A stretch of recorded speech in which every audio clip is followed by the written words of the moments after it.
So in the last episode, you saw my travel cycle ride from Kalyan to Agar jetty, and I had to wait at the jetty because of the low tide to take a boat from Agar to Dhigi. And yeah, I quite left you on a cliffhanger. So let me continue what happened from there. So I eventually a small boat came by, I got into it, and by 6:40 I reached Dhigi. Now it was winter, so obviously sunlight goes off by 6:30ish, and the daylight, whatever the small light remains, it kind of vanishes after 7 p.m. So I had 20 minutes to cover 15 kilometers to reach Agar, which was my stop for the night. So I started cycling. As soon as I got down at Dhigi, I started cycling, and I was cycling very fast for 5 minutes, and then I understood there's a long steep and I couldn't go up. So I started walking as fast as I can with the cycle, and the road was very bad. It's nowhere near the Mumbai pothole scene. It's a nightmare of Mumbai pothole. It's so bad. And then I was walking, and it got dark. When you're stuck in a no man's land, especially if you are from a city, you don't know how to survive. So you have to reach to a place to stay. I mean, any damn person's house is fine, but you need that security. That's a core instinct. Just as I came on the flat part of the road, that's when I saw one more street light. It was not a street light, it was a light from a shop. It was small eateries, like it's called Khanwal rather, the place to eat. So, and I never ever thought that I would be doing such a thing where I would be asking, can I stay at your place? Because a lot of people do it, and it's kind of adds an experience staying with the local people. Spend a lot of money to do it nowadays, but I was not prepared for it. But at that point of time, I was so desperate that I just wanted to be in a house. So I saw this guy in the Khanwal, and I told him, is it possible to stay over here? And he said yes. And I was relieved. He said, "Upar ek homestay hai." And I was like, in this darkness there's a homestay. Who is so positive? But yeah, it really helped. So the room was actually quite decent. At that place it was luxury. And thinking of whatever happened throughout the day, I was very much satisfied with what I got. It's a good place. It's called Advait Home Stay. But the problem was that I was kind of frightened to come back to the Khanwal. It was just a 2-minute walk, but I was really I was not a bit. I was completely afraid because I didn't even know how to go. It was complete darkness, though there were houses. But eventually I came down for the dinner. I had the dinner. It was very tasty. With this experience, if anything you can becomes tasty. This is how the Khanwal looks in daylight. After having a plate of poha, I started cycling. The time was 9:15 a.m. Day by day, I was becoming late to start cycling. First day, I started at 7, and then 8:30, and now 9:15. Road widening was going on when I cycled on this route, and now it must have hopefully finished. From Dhigi, the road starts to really gain some incline, and hence you'll have to walk a lot, especially if you have a single gear cycle. At some point, the road really resembles the road in the movie Inception. It's that high. Agar is just 6 kilometers from the place I stayed at and can easily be reached in half an hour on a cycle and 10 minutes on a bike. The owner of the homestay I stayed at said that since the stay near Agar Beach is a little costly, people like him have made homestays a little away from the beach so that budget travelers can benefit.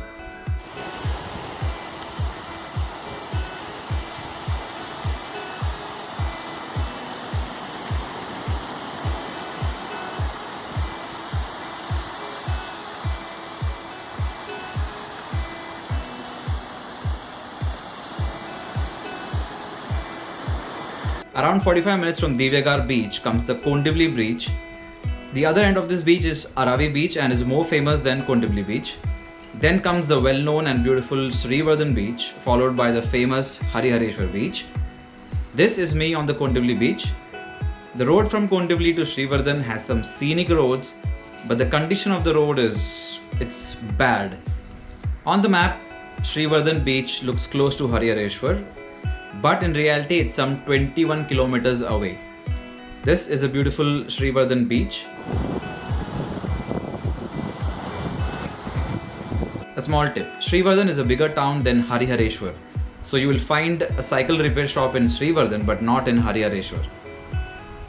After cycling for almost 2 hours, you reach the Harehareshwar Beach. Harehareshwar is a holy place and hence I could only find one restaurant and bar here. So I had taken a bag with me for the entire trip.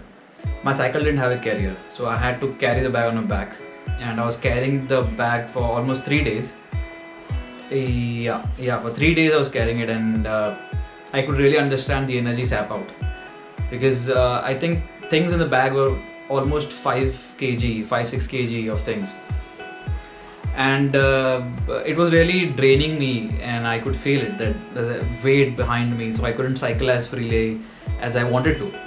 So I thought of getting a carrier fitted on my cycle, and that's when I asked the people around in Harehareshwar, they told me that in Srivardhan you could have done it, but in Harehareshwar there's no cycle repair shop, so even if there is a small shop, they won't fit a carrier or something on your cycle. So, but they told me there's one garage on the way to Bagmandla. Bagmandla is like 2-3 kilometers from Harehareshwar. So they told me, if you go towards Bagmandla, there's a garage, and over there's a high possibility that they can fix a carrier on a cycle. That's how I made my way to Bagmandla, and I found the garage, and I told the guy was Siddesh, he was very young. I told him, I really want to fit a carrier on my cycle. So we talked about how I came from Kalyan. No, he didn't do any O's. He was not surprised at all. So I asked if there was any place around to stay, and he told me that I could stay with him. And initially I was a little skeptical, again staying at a stranger's place. But then I said, why not? I mean, I personally wouldn't actually go and pay for experience. So if I'm getting that for free, why not? So he fitted the carrier, he fixed my stand also, and then he told me I can stay. I went to his place, got freshened up, and then I realized that he stays with his family. He himself, his dad's mom and dad, his grandparents, and then there was this cousin of his who had come from Borivali, so the cousin and her husband, and they're going to make Popti.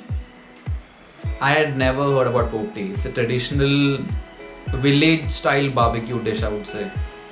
And I was interested because I had never heard about this, and the way it told me how it will be made, I was a little interested, a little excited to see what happens.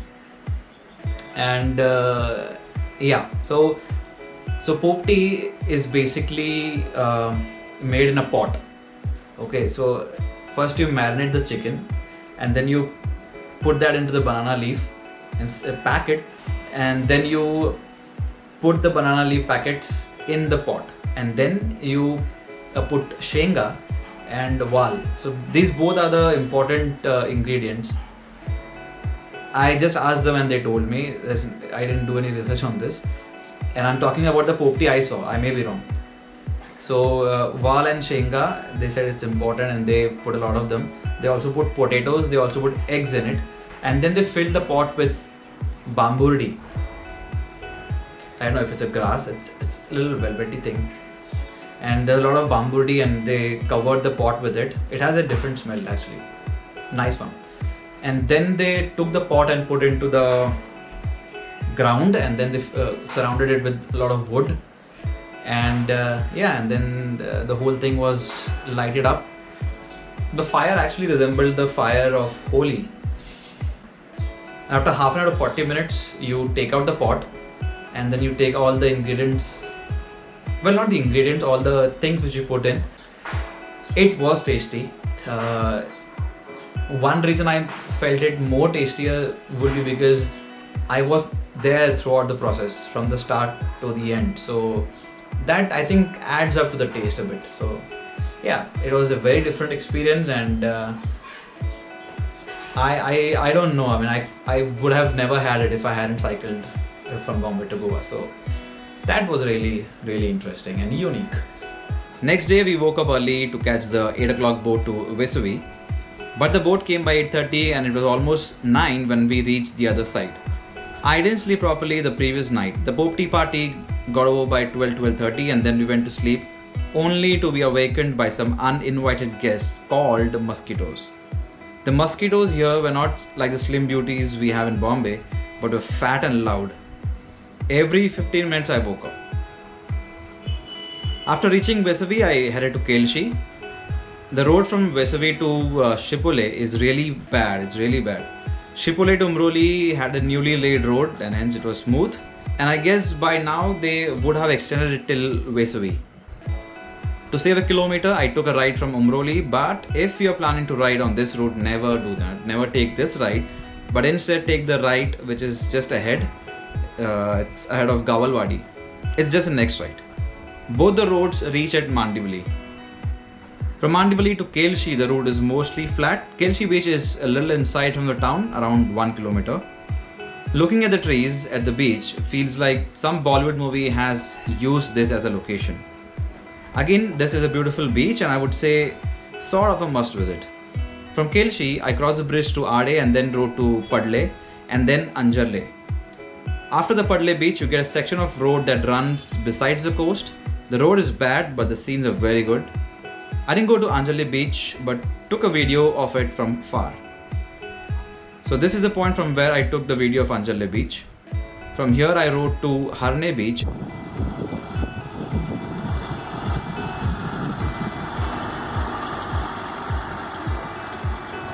And then to Karde Beach, where I stopped cycling for the day. Since last night I didn't sleep properly, I just rode 55 kilometers and called it a day. By the way, this view is from the balcony of my hotel room, Whistling Palms Beach Resort in Karde. So 4 days ago, I had left from my home at Kalyan and rode 250 kilometers to reach Karde. To reach Panji, I had to cycle another almost 400 kilometers more. The next day, that is the 5th day, I started cycling at 9 in the morning towards Ladghar. When I was reaching Ladghar, I took the road which was parallel to the beach as it was a shortcut according to Google. But never, it's mostly right, but don't completely trust Google. But then I came to a dead end. I was told that I can easily go by the beach and reach the highway. So I walked and then this happened. So I was here and I had to go on this highway. And the shortest way to reach this highway was to reach this point where a mud road connected to the highway. Or else I had to go back and travel for 7 kilometers to reach the highway. The only thing that stopped me from taking the shortest route is evidently the water you can see in this picture. And that's where this episode ends. Do like, share and subscribe, and if you want to support me, check out the link in the description, the Insta Mojo link. Have a good day, no pressure.